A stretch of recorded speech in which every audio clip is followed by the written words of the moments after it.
Welcome to PCN news. Prakasam బ్యారేజ్లో వేగవంతంగా జరుగుతున్న బోట్ల తొలగింపు పనులను గురువారం ఉదయం మంత్రి నిమ్మల రామానాయుడు పరిశీలించారు. బోట్ల వెలికితీతలో ఏదో ఒక అంతరాయం వస్తుందన్నారు. ఇప్పటికే కాకినాడ, విశాఖ నుండి 2 టీంల డైవర్ సాయంతో పనులు జరుగుతున్నాయి. బోట్లను లాగడానికి సాయంత్రం నుండి కాకినాడకు చెందిన అబ్బులు టీంను రంగంలోకి దింపుతున్నామని తెలిపారు. బోట్లను బయటకు తీయడానికి అన్ని రకాల ప్రయత్నం చేస్తున్నామని మంత్రి రామానాయుడు చెప్పారు.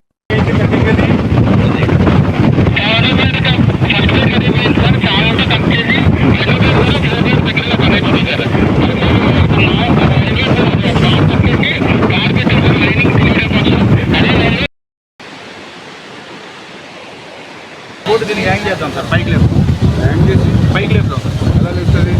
ఈ కప్పిల్ ఎక్కడైనా తీసుకెళ్తాం.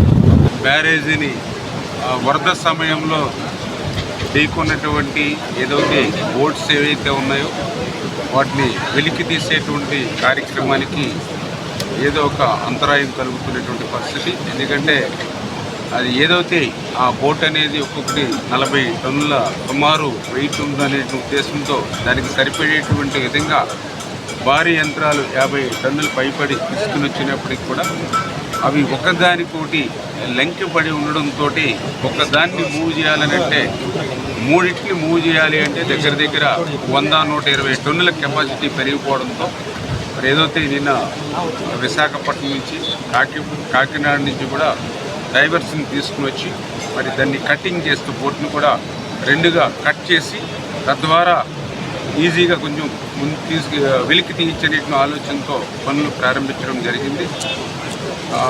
అయితే ఏదైతే బోటు ఏదైతే ఉందో కింద ఐరన్ షీట్ ఉండడం, అదేవిధంగా డబుల్ లైనింగ్ ఉండడంతో మరి 10-12 అవర్స్ కల్లా కట్ చేయొచ్చు అనుకున్నది అది డబుల్ టైం అవుతున్నటువంటి పరిస్థితి. ఇప్పుడు ఇంకా 70% వరకు కూడా కటింగ్ అవినట్టు పరిస్థితి. ఇంకా 8-10 మీటర్స్ వరకు ఉండొచ్చు వాటర్లో అంటూ ఉన్నారు. అంటే ఈవినింగ్కి క్లియర్ అవుతుందేమో అని ఆ కటింగ్ చెప్పడం జరుగుతుంది.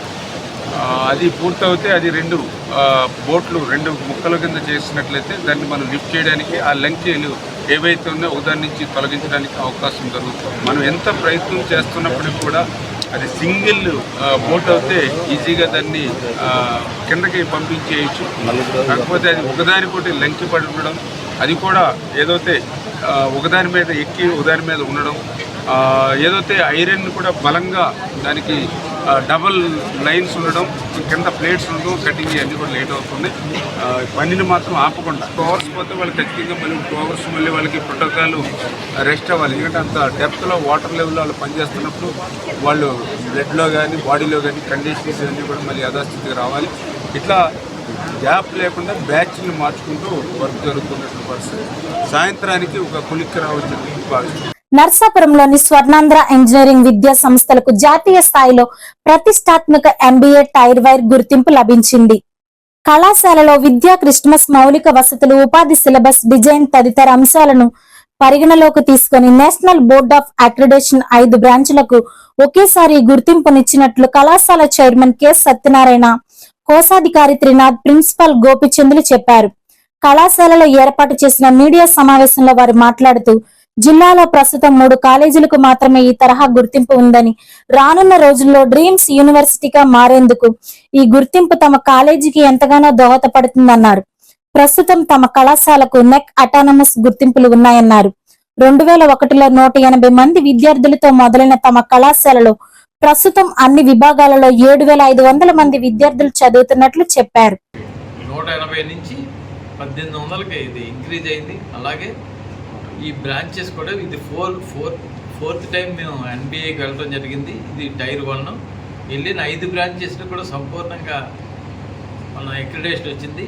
ఈ విధంగా రావడానికి కారణం ఇక్కడ వర్క్ చేస్తున్న అధ్యాపక బృందం, సబ్ స్టాఫ్ దగ్గర నుంచి ప్రిన్సిపాల్ వరకు అందరూ HODలు పేరున అందరూ కూడా ప్రతి ఒక్కరూ కూడా అభినందనీయులు అని తెలియజేయడానికి నేను చాలా సంతోషంగా వారందరికీ నా కృతజ్ఞతలు, ఆనందాన్ని వ్యక్తపరుస్తున్నాను. ఈరోజు జూలై 21, 22, 23 తారీఖుల్లో national board of accreditation inspection జరగడం జరిగింది. ఈ ఇన్స్పెక్షన్ యొక్క రిజల్ట్ 2 నెలల తర్వాత మనకి MBA 5 బ్రాంచెస్కి అప్లై చేసి మనం ఈ 5 ప్రోగ్రామ్స్కి కూడా 3 సంవత్సరాల కాల పరిమితి చొప్పున మనకి గ్రాంట్ అవ్వడం జరిగింది. ఇలా జరిగినందుకు మేము చాలా కృతజ్ఞతాభావంతో కూడా మేము ఉన్నాం అందరం కూడా. అదేవిధంగా ప్రిన్సిపల్ దగ్గర నుంచి ఒక అటెండర్ వరకు కూడా చాలా కష్టపడి మా హెచ్ఓడీలు కానీ అసోసియేట్ ప్రొఫెసర్లు కానీ టీచింగ్ ఆర్ నాన్ టీచింగ్ వీళ్ళందరూ కూడా చాలా కష్టపడి పనిచేసి మేము వాళ్ళు కలిపి ఇలా పనిచేయడం కారణంగా ఈ రోజున అక్రిడిటేషన్ రావడం జరిగింది.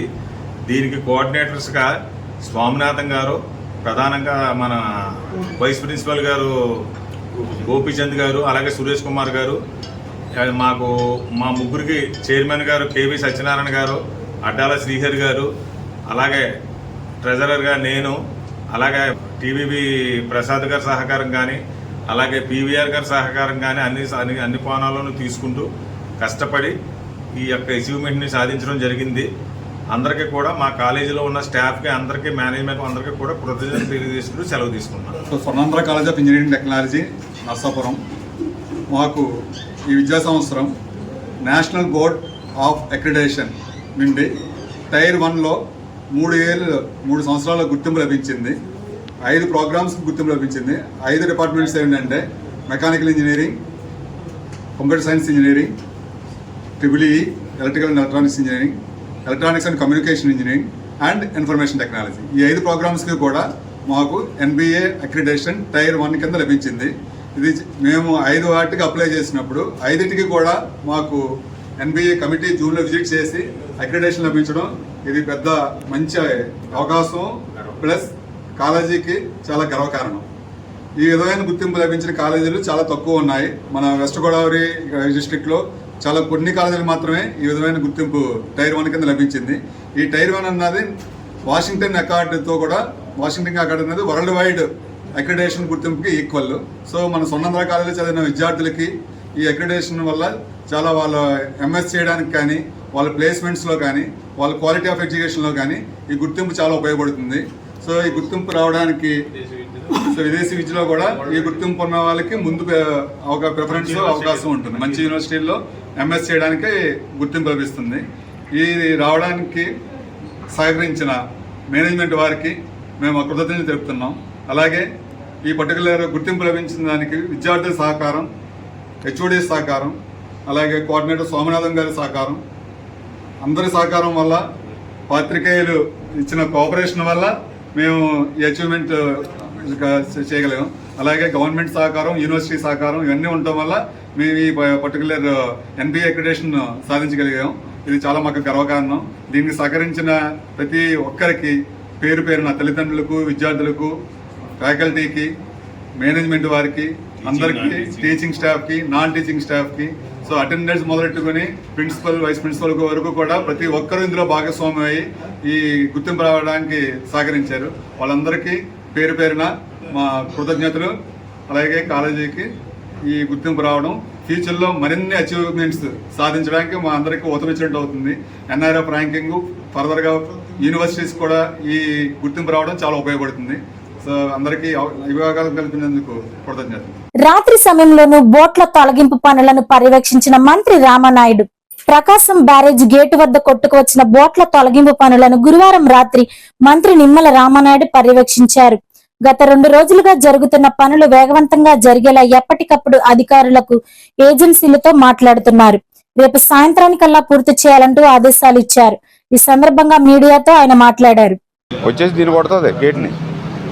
మీరు ఎందుకు కొంచెం వీక్గా ఉన్న అరేంజ్మెంట్స్ మొత్తం వెళ్తున్నాం తప్ప 3 రోజుల నుంచి ఊరికే వాళ్ళు 4 పెట్టుకుని ఆడే వెళ్తున్నాడు. రంపంలో పెట్టుకున్నాడు టిక్కు నేను మధ్యాహ్నం చేసేస్తా అని చెప్పారు మనతో. సాయంత్రంగా అయిపోతున్నారు, మళ్ళీ పొద్దున అన్నారు, సాయంత్రం అన్నారు, మళ్ళీ రేపు అంటున్నారు. ముందే అరేంజ్మెంట్ చేసుకోవాలి. 2 మీటర్లు ఉంది, ఎంత టైం పడుతుంది, దానికి ఆల్టర్నేటివ్ మళ్ళీ ఇంకా ఎవరిని ఎంతమందిని పెట్టుకోవాలి ఏంటని చూసుకోవాలి.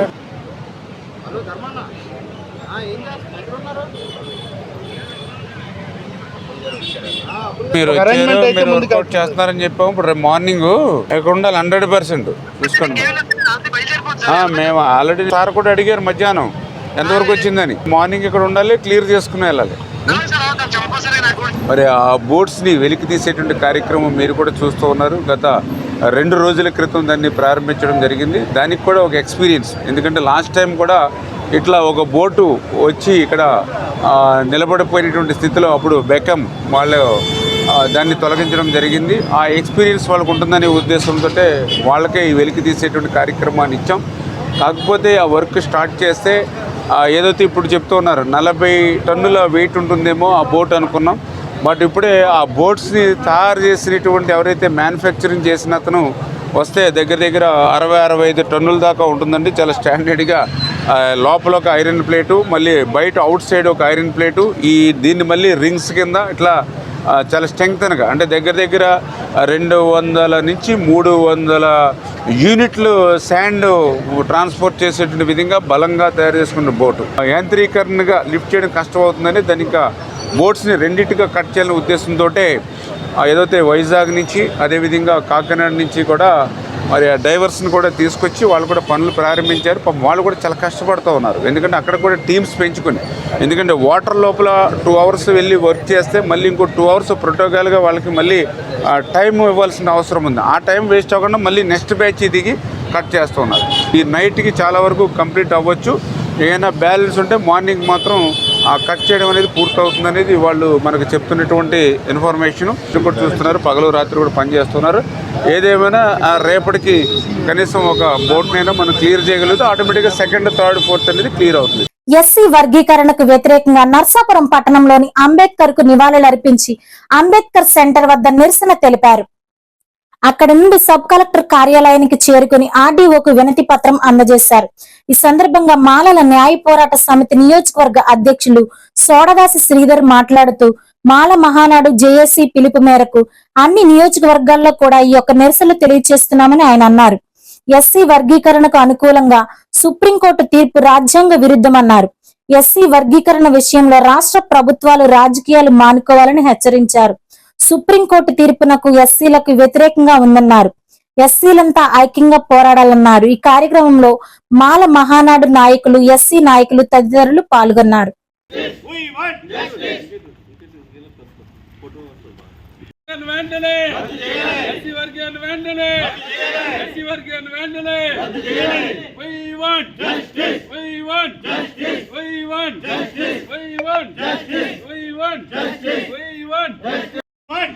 ఎస్సీ ఐక్యత, ఎస్సీ ఐక్యత, ఎస్సీ ఐక్యత, ఎస్సీ వర్గీకరణ రద్దు చేయాలి, ఎస్సీ వర్గీకరణ వెంటనే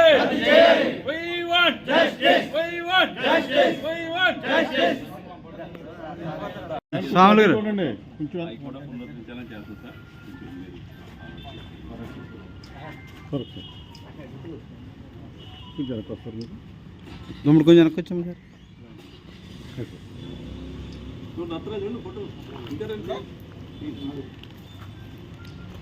ఓకే. మాలల ఐక్యత, మాలల ఐక్యత, మాలల ఐక్యత. ఎస్సీ వర్గీకరణ వెంటనే, ఎస్సీ వర్గీకరణ వెంటనే, ఎస్సీ వర్గీకరణ వెంటనే, ఎస్సీ వర్గీకరణ వెంటనే. We want Ambedkar. జోహార్ డాక్టర్ అంబేద్కర్. జోహార్ డాక్టర్ అంబేద్కర్. జోహార్ డాక్టర్ అంబేద్కర్. జోహార్ డాక్టర్ అంబేద్కర్. జోహార్ జోహార్ జోహార్ డాక్టర్ అంబేద్కర్. జోహార్.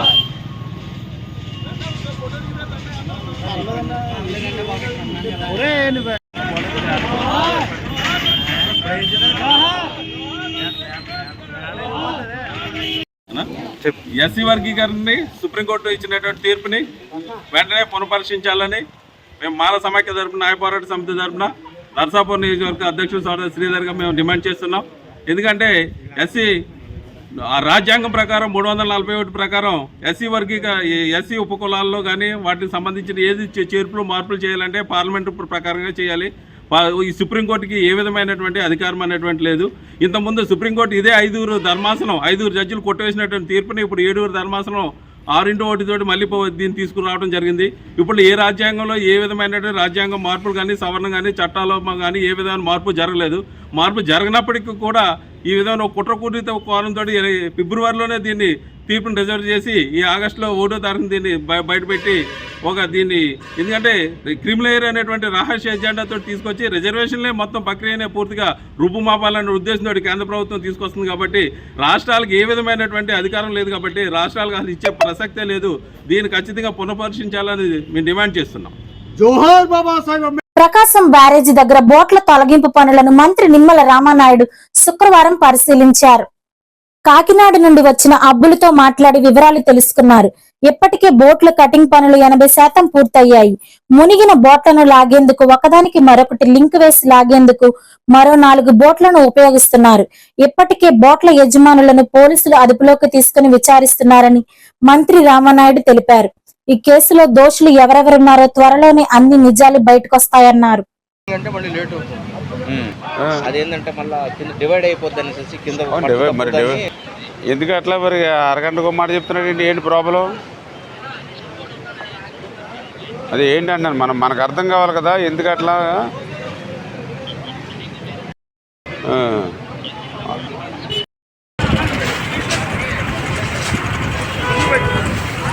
మెయిన్ ఏంటంటే పైన మా వర్క్ ఎప్పుడు కూడా పైన ఏమన్నది అండర్ వాటర్ డ్రైవర్స్ కిందకి వెళ్ళి మమ్మల్ని వాళ్ళు చేసుకొస్తారు.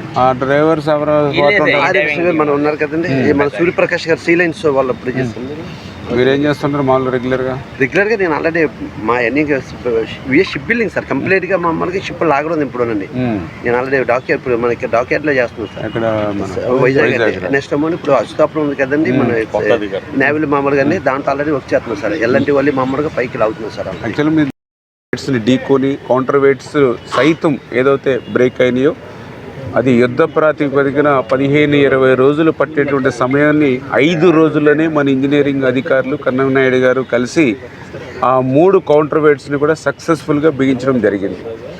అయితే కౌంటర్ వెయిట్ను సక్సెస్ఫుల్గా బిగించాం కానీ ఏదైతే జగన్మోహన్ రెడ్డి గారి యొక్క కుట్రను ఛేదించడం అయితే రోజు ఆలస్యం అవుతున్నటువంటి పరిస్థితి. ఏదైతే గత 2 రోజుల నుంచి కూడా ఆ యొక్క బోట్స్ని వెలికి తీసేటువంటి కార్యక్రమానికి ఏదో ఒక అవాంతరం ఏదైతే మొదటగా ఏదైతే బోట్స్ని వెలికి తీసేటువంటి కార్యక్రమం చేసినప్పుడు అది ఒక 40 టన్నుల వెయిట్ ఉంటుంది. అంచేత 50 టన్నుల భారీ వాహనంతో దాన్ని మూవ్ చేయాలని చూస్తే ఆ బోట్లు ఒకదానికొకటి ముడిపడి ఉండడంతో లింక్ అయి ఉండడంతో 3 బోట్లు కూడా 120 టన్నుల దాన్ని లిఫ్ట్ చేయాలంటే కష్టమైనటువంటి పరిస్థితుల్లో మళ్ళీ ఏదైతే ఒక డైవర్స్ని అంటే వైజాగ్ నుంచి కాకినాడ నుంచి తీసుకొచ్చి వాళ్ళు నీటిలో 15-20 అడుగులు లోతుకి మునిగి దాన్ని కట్ చేసి బోట్ని 2 ముక్కలుగా చేసి లాగాలనేటువంటి ఆలోచనతో పనులు ప్రారంభించారు. అవి కూడా దగ్గర ఒక 80% వరకు కూడా బోట్ కటింగ్ పూర్తయింది. అయితే ఇప్పుడు ఏదైతే వాటర్ ఫ్లో కృష్ణాలో తగ్గింది కాబట్టి ఇన్ఫ్లో మరి తక్కువగా ఉంది కాబట్టి ఇప్పుడు మళ్ళీ దాన్ని అంటే మొన్న అయితే ఎదురు లాగడం వాటర్ ఫ్లో కష్టమనే ఉద్దేశంతో బోట్ని కట్ చేయాలి అని అనుకున్నాం.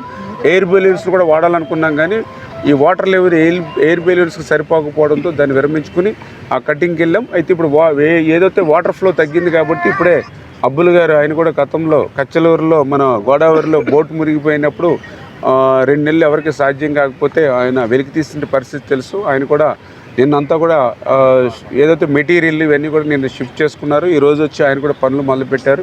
అదేవిధంగా లోకల్గా ఉన్నటువంటి బోట్స్ని కూడా ఇంకొక 4 బోట్స్ని తీసుకుని ఏదైతే ఆ చిక్కుకున్నటువంటి బోట్ని ఒకవైపు నుంచి అబ్బుల్ గారు తన ఎక్విప్మెంట్తో మరి ఇటు సైడ్కి దాన్ని మూవ్ చేసేటువంటి విధంగా అట్ ద సేమ్ టైం దానికి సపోర్ట్గా ఏదైతే ఆ యొక్క మునిగినటువంటి బోట్కి ఇంకొక బోట్ని లింక్ చేసి ఆ బోట్కి మళ్ళీ ఇంకొక 4 బోట్లు లింక్ చేసి ఈ రకంగా ఈ 4 బోట్లు అదేవిధంగా ప్లస్ ఇటువైపున ఏదైతే అబ్బుల్ గారు యొక్క అరేంజ్మెంట్స్ ఏదైతే ఉన్నాయో దాని ద్వారా కూడా దాన్ని మూవ్ చేయాలనేటువంటి ఆలోచనతో పనిచేస్తూ ఉన్నాం. ఇంకొక గంటలో ఈ యొక్క ప్రక్రియ ప్రారంభమవుతుంది. ఇది కనుక సక్సెస్ అవుతే మిగిలిన 2 బోట్లను కూడా త్వరితగతంగానే మనం వెలికి తీసేటువంటి అవకాశం ఉంటుంది. డాక్టర్ బిఆర్ అంబేద్కర్ గారు రాసిన రాజ్యాంగానికి వ్యతిరేకంగా ఎస్సీ వర్గీకరణకు అనుకూలంగా సుప్రీంకోర్టు ఇచ్చిన తీర్పును నిరసిస్తూ ఈ రోజు నర్సాపురం నియోజకవర్గ మాలల ఐక్యవేదిక ఆధ్వర్యంలో నర్సాపురం మెయిన్ సెంటర్ లో ఉన్న అంబేద్కర్ గారి విగ్రహం వద్ద నుండి మెయిన్ రోడ్డులో ఉన్న గాంధీ గారి విగ్రహం వరకు కొవ్వొత్తులతో నిరసన ర్యాలీ నిర్వహించారు. ముందుగా అంబేద్కర్ గారి విగ్రహానికి పూలమాలలు వేసి నివాళులర్పించారు. ఈ ర్యాలీలో నర్సాపురం నియోజకవర్గ నలుమూలల నుండి పెద్ద ఎత్తున మాల సోదరులు పాల్గొని ఎస్సీ వర్గీకరణ వెంటనే రద్దు చేయాలని డిమాండ్ చేశారు. జై భీమ్ జై మాల అంటూ పెద్ద ఎత్తున నినాదాలు చేశారు.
నర్సాపురం నియోజక మానవ ఐక్య సోదరుల ఆధ్వర్యంలో ఎస్సీ వర్గీకరణ వ్యతిరేకిస్తూ నర్సాపురం అంబేద్కర్ సెంటర్లో కొవ్వొత్తులతో నిరసన కార్యక్రమం ప్రారంభిస్తున్నాం. ముందుగా ఈ కార్యక్రమం ఇచ్చేటువంటి మా తోటి మానవ సోదరులందరూ కూడా మా యొక్క నర్సాపురం నియోజక ఐక్య వేదికగా జైలు తెలియజేస్తున్నాం. ఎందుకంటే కేంద్ర రాష్ట్ర ప్రభుత్వాలు ఈ యొక్క ఎస్సీ వర్గీకరణ వెంటనే రద్దు చేసి సుప్రీంకోర్టులో బిల్లు వేసి అన్నదమ్ముల్లా కలిసి ఉన్నటువంటి మాలామాదిగుల యొక్క జీవితాల్లో చిచ్చు పెట్టి గొడవలు సృష్టించారు. ఇది చాలా బాధాకరం. ఎందుకంటే ఇంతవరకు మేము కూడా చాలా అన్నదమ్ముల్లో కలిసి ఉండేవాళ్ళం. అటువంటి వాళ్ళు ఈ యొక్క ఎస్సీ వర్గీకరణ పేరుతో ఇది కేవలం రాజకీయ కుట్రే. ఎందుకంటే గతంలో కూడా చంద్రబాబు నాయుడు మాట అన్నాడు, ఎవరైనా ఎస్సీలుగా పుట్టాలంటే అనుకుంటారని చంద్రబాబు నాయుడు చాలా అవహేళన చేశారు. ఎందుకంటే ఆయనకి ఎస్సీలు అంటే ఎప్పటికీ కూడా ఆయనకి ఇష్టం ఉండదు. అది ఈ రోజు కూడా అధికారంలో రాగానే తేడతెలమైంది. కాబట్టి చంద్రబాబు గారు మీరు వెంటనే ఆలోచించి ఈ యొక్క ఎస్సీ వర్గీకరణ బిల్లు ప్రవేశపెట్టకుండా మీరు సుప్రీంకోర్టుతో పోరాడి అనేది కేంద్రంలో మీరు, ఎందుకంటే కేంద్రంలో భాగస్వామ్యం ఉన్నారు కాబట్టి కేంద్రంలో ఇంకేంటి జాన్ కెనడీ. ఎందుకంటే ఈ రోజున ఆగస్టు 1వ తారీఖున వచ్చిన తీర్పు అది మనువాదుల తీర్పు. ఎందుకనంటే అన్నదమ్ములుగా కలిసి ఉండే ఈ ఎస్సీ మాదిగలను ఎడదీయాలనే ఒక అక్కసుతోటి, ఎందుకంటే బీజేపీ ప్రభుత్వం, ఎందుకంటే ఇదివరకులో కూడా అసలు ఈ బాలల మాదిగలను ఎందుకు విడదీయాలనుకుంటున్నారంటే గతంలో చుండూరులో మాదిగల పైన దాడులు జరిగిన చౌదరీస్ దాడులు చేయడం జరిగింది. అదేవిధంగా కారంచేడులో మాలల పైన రెడ్డిలు దాడులు చేయడం జరిగింది. ఈ రెండు ఉద్యమాల్లో మాలలే ముందు పాత్ర ఉండి ఉద్యమాన్ని నడిపించి భారతదేశంలోనే ఎన్నడూ లేని విధంగా ఒక ఉద్యమాన్ని తీసుకురావడం జరిగింది. ఆ ఉద్యమానికి అగ్రవర్ణాలు భయపడి, ఎందుకంటే వీళ్ళ రాజ్యాధికారం కోసం పోరాడతారేమనే ఉద్దేశంతో, ఎలాగైనా వీళ్ళని విడదీయాలనే ఉద్దేశంతో అప్పుడు వచ్చిన ఆ ఆలోచనే ఈ ఎస్సీ వర్గీకరణ. ఎందుకనంటే బిహెచ్ఎల్ఈ ఎంప్లాయీస్ ప్రకారం, ఎందుకంటే మాలలో ఎక్కువ ఉద్యోగాలు అనుభవిస్తున్నారని ఒక తప్పుడు రిపోర్టుతో కేంద్ర ప్రభుత్వం ఏదో రకంగా వీళ్ళని విడగొట్టాలి, విడగొట్టకపోతే ఈ దేశాన్ని పరిపాలించే అధికారానికి ఈ ఎస్సీలు వస్తారనే ఒక ఆలోచనతోటి ఆనాడు కాంగ్రెస్ కానీ బీజేపీ కానీ తెలుగుదేశం కానీ వీళ్ళందరూ కుట్ర పన్ని దీన్ని 30 సంవత్సరాల క్రితం ఈ మాదిగలను విడదీయాలనే ఒక సంకల్పంతో వాళ్ళు కేవలం కొంతమంది స్వార్థపరులకు డబ్బులు ఇచ్చి ఈ ఉద్యమాన్ని నడిపిస్తున్నారు. నేను ఒకటే చెప్తున్నా, ఈ రోజున ఉన్న అన్ని కులాల కంటే మాదిగలు ఎక్కువ శాతం ఉన్నారు ఈ భారతదేశంలో. పాలకొల్లు ఆదిత్య కాలేజీ వెనుక ఉన్న శ్రీ క్షీర రామనగర్ సంక్షేమ సంఘ ఆధ్వర్యంలో శ్రీ క్షీర రామపార్థవలింగ సహిత లక్ష్మి గణపతి నవరాత్రి మహోత్సవాలు ఘనంగా నిర్వహిస్తున్నట్లు ఆలయ కమిటీ సభ్యులు తెలియజేశారు. ఈ సందర్భంగా మహిళలచే దక్షిణామూర్తి స్తోత్రములు, పండితులచే ప్రవచనాలు, ప్రవచన బ్రహ్మ సాచి బ్రహ్మశ్రీ కడిమెల్ల వరప్రసాద్ గారిచే పురాణ ప్రవచనాలు మొదలుకొని నిర్వహించారు. ఆలకింపగా పెద్దవి అయిన వీణులును అన్నింటే పెద్దరికమే, ఒక్క చోట మాత్రం చిన్నతనం ఉంది. ఏమిటిది? పిన్నలు కన్నులు, కళ్ళు మాత్రం చిన్నవిగా ఉంటాయి. ఏమయ్యా అన్ని పెద్ద పెద్దవి పెట్టుకున్నావు, పెద్ద బొజ్జ, పెద్ద ముక్కు, పెద్ద చెవులు, కానీ కళ్ళు మాత్రం ఎందుకయ్యా నీకు ఎంత చిన్నవిగా ఉంటాయి అంటే, బాహ్య దృష్టి ఏ చూడకూడదు, సూక్ష్మ దృష్టితో చూడాలి. ఏనుగు చూడండి మనకన్నా చాలా ఎత్తులో ఉంటుంది, ఆ కళ్ళు అక్కడ ఉంటాయి. నేల మీద సూది పడిపోతే చూస్తుంది, తొలన తీసేస్తుంది. మనం కళ్ళదోడ పెట్టుకుని కిందకి తలకాయ వంచి చూస్తే కానీ నేల మీద సూది కనబడదు. సూక్ష్మ దృష్టి ఏనుకుంటుందో చూడండి. కనుక అలా సూక్ష్మ దృష్టిని అలవర్చుకోవాలి అని చెప్పడానికి చిన్న చిన్న కళ్ళు పెట్టుకున్నాడు ఆయన. పిన్నలు కన్నులు బాహ్య దృష్టి ఏ వద్దను చిన్న వజ్జలగు వాడు గణాధిపుడిచ్చు దివెనల్. ఆ కళ్ళు మనకు వజ్జలు. వజ్జ అంటే ఉపాధ్యాయుడు ప్రకృతి, వజ్జ వికృతిను అంటే ఉపాధ్యాయుడు అర్థం. ఆ కళ్ళే మనకి రెండు కళ్ళు, రెండు గురువులు అనమాట. అవి మనల్ని బోధిస్తున్నాయి మనకి. ఏమని? నాయన ప్రపంచాన్ని స్థూల దృష్టితో చూడకూడదు, సూక్ష్మ దృష్టితో చూడాలి, అంతర్వీక్షణం అనేది ఒకటి ఉండాలి, అది అలవాటు చేసుకోవాలని చెప్పడానికి ఆ ఎప్పుడో 10-30 ఏళ్ల క్రితం రాసినటువంటి పద్యం అది. ఇక మనందరికీ బాగా అలవాటైనటువంటి వినాయకుడి స్తుతి ఏమిటి అంటే, శుక్లాంబరధరం విష్ణుం శశివర్ణం చతుర్భుజం ప్రసన్నవదనం ఛాయేత్ సర్వ విఘ్నోపశాంతయే. 5వ తరగతి కుర్రాడు కూడా, అమ్మాయికి కూడా ఈ శ్లోకం నోటికి వచ్చుంటుంది సర్వసాధారణంగా. అంత బాగా అలవాటు. అయితే దాని అర్థం ఏమిటి అంటే ఎవరికి తెలియదు. ఎందుకని? అది తెలుగు కాదు, సంస్కృతం. అది సంస్కృతం అని కూడా ఎవరికి తెలియదు. అది కూడా ఒక రకం తెలుగే అనుకుంటారు. అది తెలుగు కాదు, సంస్కృతం. అది దాని అర్థం ఏమిటి? శుక్ల అంబరధరం, తెల్లని వస్త్రాలు కట్టుకుంటాడు వినాయకుడు. తెల్లటి వస్త్రాలు ఏర్పరుచుకున్నారో మహర్షులు ఏర్పరిచారు. వాటిల్లో ఉండేటువంటి ఒక గొప్ప సందేశం అన్నమాట ఇదంతా కూడా. ఏమిటా సందేశము అంటే స్వచ్ఛత, తెలుపుదనం సత్వగుణానికి నిదర్శనం. ఎప్పుడైనా చూడండి వినాయకుని ముఖంలో రౌద్రం కనపడదు, మనకి చిరాకు కనపడదు, విసుగు కనపడదు. ఎప్పుడు చూసినా ప్రసన్నంగానే ఉంటుంది. అంటే స్వచ్ఛత మరియు సాత్వికత, సత్వగుణం, ప్రశాంతమైనటువంటి మనస్సు కలిగిన వాడు కనుక దానికి గుర్తుగా తెల్లని వస్త్రాలు ధరిస్తాడు. శుక్లాంబరధరం విష్ణు, అన్ని చోట్ల ఉంటాడు విష్ణు. ఏమిటండి? వినాయకుడి ప్రార్థన అంటున్నారు కదా, మరి విష్ణుమూర్తి పేరు చెప్పేది ఇందులోనూ. ఇంతకీ విష్ణు ప్రార్థన, వినాయకుడి ప్రార్థన. చాలా విచిత్రం ఏంటంటే, ఆ రాసిన కవి గారు ఎవరో గాని వినాయకుడి పేరుందులో పెట్టడు ఆయన. ఈ శ్లోకం వినాయకుని ప్రార్థన అందరికీ తెలుసు, అందరూ ఏం పాడుకుంటారు. ఇందులో ఎక్కడ వినాయకం లేదా గణాధిపం అన్న మాటే ఉండదు. వినాయకుడి పేరు లేకుండా వినాయక ప్రార్థన ఇలాంటి ప్రయోగాలు కొందరు చేస్తుంటారు. ఇప్పుడు చూడ మనకి ఇప్పుడు చాలా చిన్నప్పుడు మాయాబజార్ అనే సినిమా వచ్చింది. మాయాబజార్ సినిమా ఏమిటిది? భారతం కథ కదా. మీరు సినిమా ఆ రోజుల్లో 3 గంటల సినిమా, అది 3 గంటల సినిమా మొత్తం భారత కథ. పొరపాటున కూడా ఎక్కడ పాండవులు కనబడరు. అసలు పాండవులు అనేవాళ్ళు లేకుండా భారతం 3 గంటల సినిమా తీయడం ఎవరి వల్లనే అవుతుందంటే, కనీసం మనం కథ చెప్పగలమా? పాండవుల మాట ప్రస్తావించకుండా, పాండవుల యొక్క ఆ విషయాలు విశేషాలు చెప్పకుండా ప్రవచనం కూడా చేయడం అలాంటి సినిమా తీసేశారు. అంటే ప్రయోగం అనమాట. అది పాండవులు లేకుండా భారతం ఎలా తీయాలి, అదో ప్రయోగం. అలాగే ఆనాటి మహర్షుల ప్రయోగం, వినాయకుడి పేర్లే ఉండకూడదు కానీ వినాయక ప్రార్థన చేయాలి, అలా చేశారు. అది ఎలా? ఆ శ్లోకంలో దాన్ని చెప్పిన విషయాన్ని బట్టి వినాయకుడు తెలుస్తుంది మనకి. శుక్లాంబరధరం విష్ణు, విష్ణు అంటే అన్ని చోట్ల ఉంటాడు. ఎందుకని? ఆయన విఘ్నములకు అధిపతి కనుక.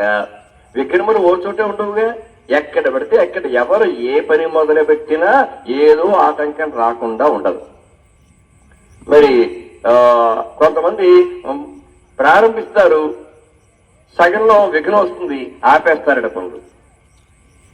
సరే, కొంతమంది ప్రారంభించడు, ఎలాగూ మొదలెట్టిన దాకా ఉండి ఇదే జరిగేనే పెట్టేనా, ఎలాగో మధ్యలో ఏదో ఆటంకం వస్తుందిరే, మళ్ళీ వదిలేయాల్సి వస్తుంది, అంతోడు దానికి మళ్ళీ మొదలెట్టడం ఎందుకు అని కొంతమంది అసలు ఏ పని మొదలు పెట్టరు. విజయవాడ ముఖ్యమంత్రి కార్యాలయంలో వరద బాధితుల సహాయార్థం ముఖ్యమంత్రి సహాయ నిధికి వసుధ ఫౌండేషన్ చైర్మన్ మంతెన వెంకట రామరాజు కోటి చెక్కును విరాళంగా ముఖ్యమంత్రి చంద్రబాబు నాయుడుకు అందజేశారు. ఈ సందర్భంగా విజయవాడకు వచ్చిన రామరాజును మంత్రి నిమ్మల రామానాయుడు మర్యాద పూర్వకంగా కలిసి శాలువా కప్పి సత్కరించారు. ఆయన ఆశీర్వాదం తీసుకున్నారు. మంత్రి రామానాయుడు మాట్లాడుతూ వసుధ ఫౌండేషన్ ద్వారా విద్య, వైద్యం, స్వచ్ఛమైన త్రాగునీరు వంటి ఎన్నో సేవా కార్యక్రమాలు నిర్వహిస్తున్నట్టు రామరాజు సేవలను కొనియాడారు. నర్సాపురంలో ఎప్పటి నుంచో పరిష్కారం కాని డంపింగ్ యార్డ్ సమస్యను ఈ రోజు ప్రభుత్వం దృష్టికి తీసుకువెళ్లడంతో ₹1,70,00,000 డంపింగ్ యార్డ్ పనులకు శ్రీకారం చుట్టినట్టు స్థానిక శాసనసభ్యులు బొమ్మిడి నాయకర్ తెలిపారు. ఆర్డీఓ ఆఫీస్ లో జరిగిన విలేకరుల సమావేశంలో మాట్లాడారు. నెల రోజుల్లో ఈ పనులు పూర్తి చేసి డంపింగ్ యార్డ్ పూర్తి స్థాయిలో అందుబాటులోకి తీసుకొస్తామని తెలియజేశారు. ఈ కార్యక్రమంలో ఆర్డీఓ అంబరీష్, ప్రభుత్వ అధికారులు పాల్గొన్నారు.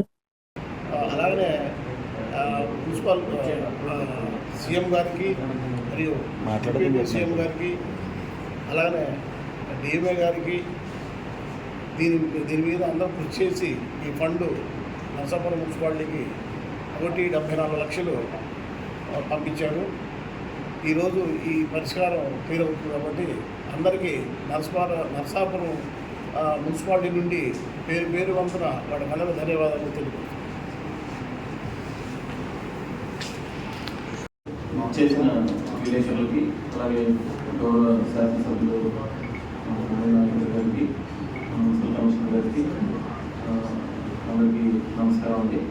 ఇవాళ ఈ ప్రెస్ మీట్ యొక్క ముఖ్య ఉద్దేశం ఏంటంటే మనకి నర్సాపురానికి చాలా long cutting issue dump yard గురించి మనం ప్రయత్నిస్తున్నాం. ఆ డంప్ యార్డ్ ఇన్నాళ్ళు పెండింగ్లో ఉండి రోజులు కాక సంస్థలుగా మన రాష్ట్ర పెద్దలు అలాగే అధికారులు మన ముఖ్యమంత్రి గారు వారి పేషీల అధికారులు అలాగే municipal department municipal secretary special CS గారు అలాగే కమిషనర్ డిఎంఏ గారు అలాగే మన గౌరవ శాసనసభ్యులు ఇతర అధికారులు మన కమిషనర్ గారు అందరూ చదవబడి అది నిధులు మనకి 1.4 crores శాంక్షన్ చేయడం జరిగింది. దానికి తగ్గ చర్యలను తీసుకున్నందుకు అందరికీ కృతజ్ఞతలు, ధన్యవాదాలు తెలుపుకోవడానికి. అలాగే మాకు ఈ సమస్యకి ఒక శాశ్వత పరిష్కారం లభించినట్టయింది. గోదావరి తీరంలో ఇప్పటిదాకా ఉన్న చెత్త వేయడం అలాగే శ్మశానాన్ని మనం కంపేర్గా వినియోగించడం వల్ల చాలా మందికి ఇబ్బంది ఎదురవుతుంది. నర్సాపురం అభివృద్ధికి ఇది మంచి మూలకారణం అవుతుందని కోరుకుంటున్నాం. దాంతోపాటు 15% నుంచి గ్రాంట్లు నిధులు కూడా వచ్చాయి. ఆ నిధులన్నీ కూడా గతంలో ప్రణాళిక ప్రకారం వాటిని వినియోగించి నర్సాపురం మున్సిపల్ పరిధిలో అభివృద్ధి కార్యక్రమాలు వేగవంతం చేస్తారని కోరుకుంటున్నాం. థ్యాంక్ యూ అండి. అందరికీ సహకరించిన అందరికీ పెద్దలందరికీ అందరికీ నమస్కారం. గౌరవ ముఖ్యమంత్రి వర్యులు ఆయన ప్రత్యేకంగా చొరవ తీసుకొని మొత్తం మన శాసనసభ్యుల ద్వారా అలాగే మన అధికారులందరి ద్వారా ఫైల్స్ని వేగంగా పరిష్కరించడం చేసి కృషి చేసినందుకు సంతోషం. గౌరవ శాసనసభ్యులు గారిని మాట్లాడాల్సిందిగా కోరుకుంటున్నాం. ఇప్పుడు మనకి ప్రధానంగా శ్మశాన వాటి ఉంది అక్కడ. దాన్ని మనం డెవలప్మెంట్ చేసి ఏదైతే నదీ తీర ప్రాంతం ఉందో నదీ తీర ప్రాంతాన్ని కూడా మోడర్నైజ్గా ప్రజలు కూడా అక్కడ కూర్చునే విధంగా అక్కడ రాబోయే రోజుల్లో మనం దాన్ని చేసి అందరూ కూర్చుని గోదావరిని వీక్షించే విధంగా మనం చేసి పెడతాం. అదేవిధంగా మనకు రాబోయే రోజుల్లో పుష్కరాలు ఉన్నాయి.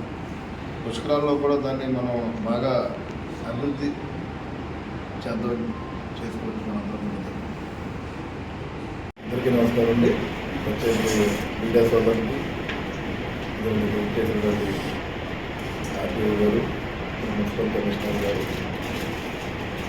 నాయకులందరికీ కూడా ధన్యవాదాలు తెలియజేస్తున్నాం. ఈరోజు సమావేశానికి కూడా కారణం కూడా ఆర్టీఓ గారు చెప్పారు. అంటే గతం నుంచి కూడా నర్సాపురం పట్టణంలో ఏదైతే నర్సాపురం నియోజక ప్రజలందరూ కూడా పట్టణ ప్రజలు ప్రత్యేకంగా మరి గోదావరి నది తీర ప్రాంతాన డంపింగ్ యార్డ్ చేసి ఎంతో కాలం నుంచి అక్కడ వ్యర్థాలు అక్కడ చెత్తనంతా వేసి గోదావరిని కూడా పొల్యూషన్కి అవాంతరం కలిగే విధంగా కూడా మరి ఉంటుంది. అదేవిధంగా ప్రధానంగా కూడా శ్మశానం ఏదైతే నరసాపురం పట్టణ ప్రజలందరూ కూడా చనిపోతే అక్కడ శ్మశానం కూడా వెళ్ళే పరిస్థితిలో కూడా ఇబ్బంది పరిస్థితి ఎదురవుతుంది. దానిలో భాగంగా గత ప్రభుత్వంలో మరి ఏదైతే ఈ డంపింగ్ యార్డ్ని కంపోస్ట్ యార్డ్గా ఇక్కడి నుంచి వేరే చోట షిఫ్ట్ చేసి మరి అక్కడ వేరే గ్రామంలో ఊళ్ళో అక్కడ 4 ఎకరాల భూమిని కొనుగోలు చేయడం జరిగింది. మరి ఆ రోజున ఏంటంటే కొంత ఫండ్ లేకపోవడం వల్ల ఏదన్నా కానీ అక్కడ గవర్నమెంట్ నుంచి ఫండ్ లేకపోవడం వల్ల ఆ రోజు అక్కడ ఇది పర్చేజింగ్ జరగలేదు ఆ రోజున. మరి ఈ రోజున మరి ఆర్డీఓ గారు కానీ కమిషనర్ గారు కానీ అదేవిధంగా గౌరవ ముఖ్యమంత్రి వర్యులు కమిషనర్ అనిల్ సంగారి గారు కానీ వాళ్ళందరూ ప్రోత్బలంతో ఈ రోజున మరి ఏదైతే కొంత 15 ఫైనాన్స్ నుంచి కొంత పేమెంట్ ఉంది అంటే అది వేరే నిధులకు వాడుకుంటారు. అది అలా కాకుండా గతం నుంచి కూడా మున్సిపాలిటీలో మరి ఆ రోజున 1,71,00,000 ఉండడం కూడా మనకు తెలిసిందే. రిమైనింగ్ ఏదైతే ఉందో 1,74,00,000 ఈ రోజున స్టేట్ గవర్నమెంట్ నుంచి మరి నిన్న రిలీజ్ చేయడం జరిగింది. మరి దాదాపుగా 3,40,00,000 రూపాయలతోటి 4 ఎకరాల భూములు అక్కడ తీసుకుని మరి అక్కడ కంపోస్ట్ యాప్ కూడా అంటే అక్కడ ఉన్న ప్రజలకు కూడా చుట్టుపక్కల ఉన్న గ్రామస్తులు కూడా ఏంటంటే దానివల్ల ఎక్కడ ఇబ్బందికర పరిస్థితి రాదు. దాన్ని ఎక్కడ ఇబ్బంది లేకుండా చుట్టుపక్కల గ్రామాలకు ఇబ్బంది లేకుండా కంపోస్ట్ యాప్ ఎప్పటికప్పుడు కూడా దానికి తడి పొడి చెత్త సెపరేట్ చేసి అక్కడ కంపోస్ట్ చేసి ఎప్పుడు కూడా బయటికి పంపించే విధంగా కూడా రీసైక్లింగ్ చేసి ఎవరికి ఇబ్బంది లేకుండా పేదవాడి ఆకలి తీర్చాలనే ఉద్దేశంతో ఏర్పాటు చేసిన అన్నా క్యాంటీన్ 1362వ రోజు గవర్నమెంట్ హాస్పిటల్ వద్ద శ్రీ కాజా రామ్ యుఎస్ఏ పుట్టినరోజు సందర్భంగా వారి తండ్రి కాజా నాగేశ్వరరావు స్వగ్రామం విజయవాడ వారి కుటుంబ సభ్యులు అన్నదాన కార్యక్రమం ఏర్పాటు చేయడం అభినందనీయమని ధర్మారావు ఫౌండేషన్ సభ్యులు తెలిపారు. ఈ కార్యక్రమంలో పిస్ని రాము, పాలవలస తులసిరావు, కేశవ పాల్గొన్నారు.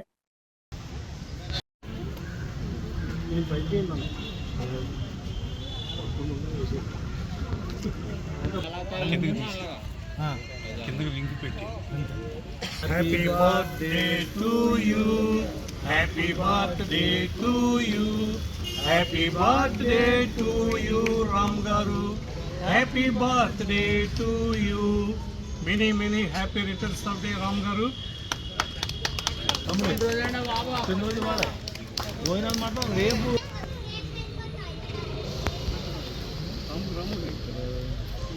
రాముగారు పుట్టినరోజు రాముగారు పెట్టకపోతే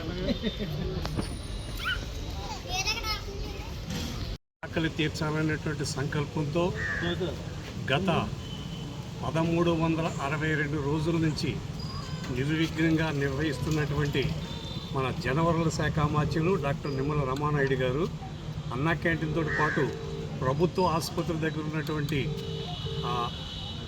ఆసుపత్రికి వచ్చినటువంటి రోగులకు కానీ వారి అనుచరులకు కానీ ఆకలికి అలమటించకుండా ఆకలి తీర్చాలన్నటువంటి సంకల్పంతో మొబైల్ క్యాంటీన్ ద్వారాగా ఇక్కడ ఏర్పాటు చేయడం జరిగింది.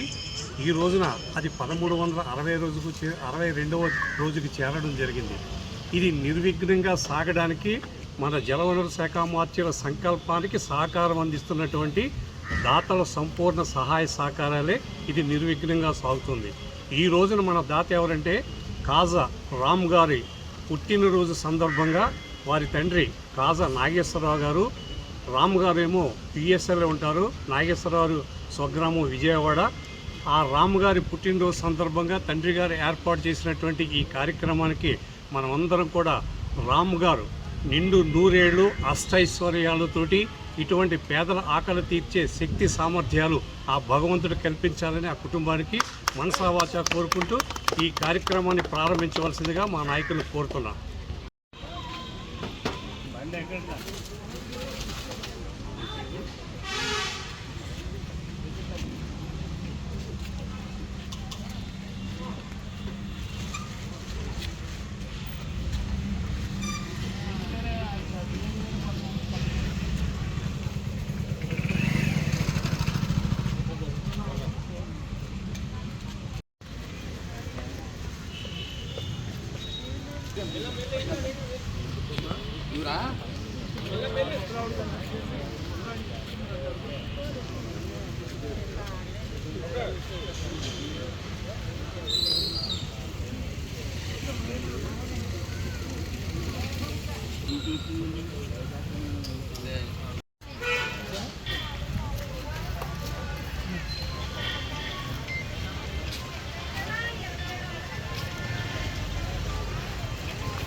నవనరసింహ క్షేత్రాలలో ఒక్కటైన అంతర్వేది లక్ష్మీ నరసింహుని ఆలయంలో పవిత్రోత్సవాలు శనివారం వైభవంగా ప్రారంభమయ్యాయి. భాద్రపద మాసంలోని నవమి నాటి రాత్రి నుంచి దశమి, ఏకాదశి, ద్వాదశి పర్వదినాల్లో నిర్వహిస్తుంటారు. తొలి రోజు ఆగమ పండితులు, అర్చకులు శాస్త్రీయంగా కార్యక్రమాన్ని మంగళ వాయిద్యాల నడుమ వైభవంగా ప్రారంభమయ్యాయి. ఈ సందర్భంగా మొదటి రోజు అర్చకులు దీక్షాధారణ చేసి మూలమూర్తికి ప్రత్యేక పూజలు చేశారు. మొదటిగా విశ్వక్షేణ పూజ, పుణ్యాహ వాచనం చేసి ఉత్సవాలకు అంకురార్పణ చేశారు. అనంతరం నవకలశారాధన, సప్త కళారాసన, పవిత్రాలకు అర్చనలు నిర్వహించి స్వామివారికి హారతి సమర్పించారు. ఈ కార్యక్రమంలో chairman, founder, family member Shri Raja Kalidindi Kumar Ramagopala Raja Bahadur వారు, ఆలయ సహాయ కమిషనర్ శ్రీ వి సత్యనారాయణ వారు, ఆలయ పర్యవేక్షకులు మరియు సిబ్బంది పాల్గొని ఉన్నారు.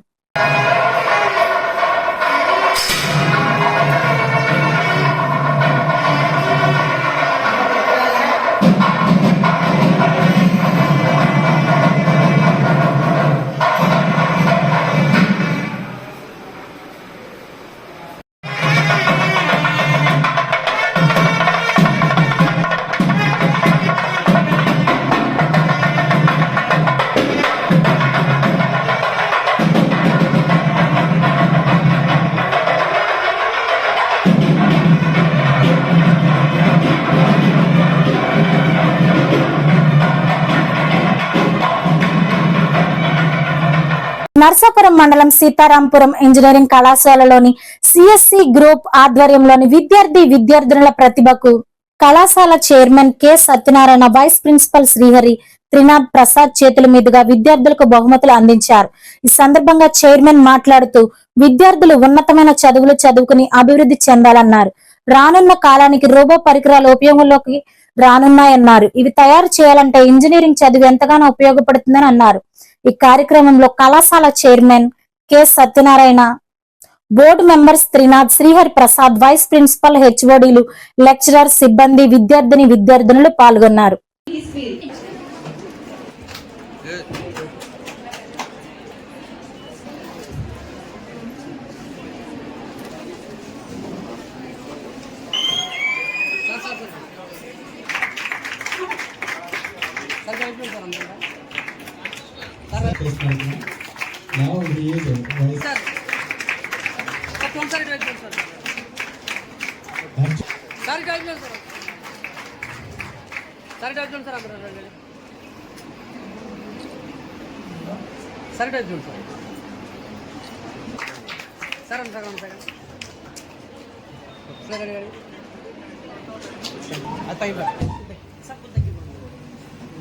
చూడండి రెడీ రెడీ జరగండి సార్ ఓకే రెడీ రెడీ చూస్తారు అందరూ కూడా సార్ వెయిట్ వెయిట్ వెయిట్ ఈరోజు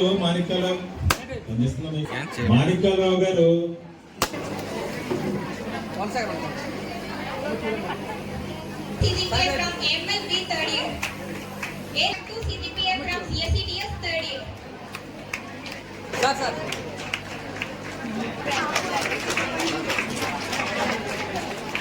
Sir, sir.